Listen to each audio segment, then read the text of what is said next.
একবার রাসূল সাল্লাল্লাহু আলাইহি সাল্লামের কথাগুলো চিন্তা করে তিনি ইসলাম ধর্ম গ্রহণ করলেন।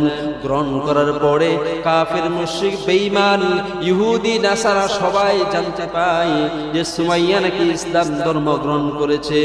শুধু সুমাইয়া ইসলাম ধর্ম গ্রহণ করে নাই, গ্রহণ করে থামে নাই। সুমাইয়া বলে যে মুহাম্মদের প্রতি ঈমান এনেছি, যে আল্লাহর প্রতি ঈমান এনেছি, যে কোরআনের প্রতি ঈমান এনেছি, যে ইসলামের প্রতি ঈমান এনেছি, যে ফেরেশতাদের প্রতি ঈমান এনেছি, আমি সুমাইয়া ইসলাম ধর্ম গ্রহণ করা পর্যন্তই থেমে গেলে এখানে ইসলাম ধর্মটা পরিপূর্ণভাবে গ্রহণ করা হবে না। সুমাইয়া তদানীন সময়ের মক্কার মধ্যে সবচাইতে ধনী একজন ছিলেন এবং অনেক বড় একজন ব্যবসায়ী একজন নারী ছিলেন।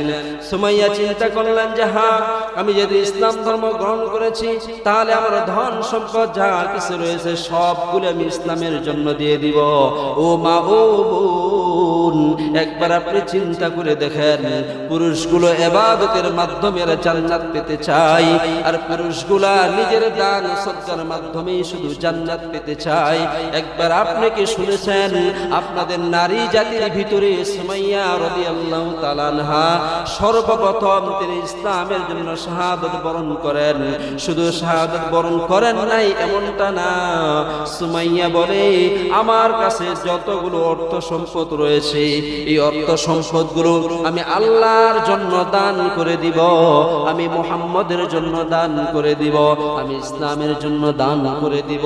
কারণ সুমাইয়া চিন্তা করে দেখেছে ঈমান আনলাম, নেক আমল করলাম, শুধু ঈমান আর আমলের বদৌলতে তো আল্লাহ তাআলা আমাকে জান্নাত দান করবে, কিন্তু আল্লাহ আমাকে প্রচুর পরিমাণে অর্থ সম্পদের মালিক বানাইছেন, অনেক টাকা পয়সার মালিক বানাইছেন। এই সম্পদগুলো যদি আল্লাহর জন্য দান করি, রাসূলের জন্য দান করি, ইসলামের জন্য দান করি, মসজিদের জন্য দান করি, কোনো পথিককে যদি অসহায় মানুষকে সহায়তা করি, তো এগুলোর মধ্যেও তো জান্নাত রয়েছে। আল্লাহ বলে গোলাম দেখো, দুনিয়ার মানুষ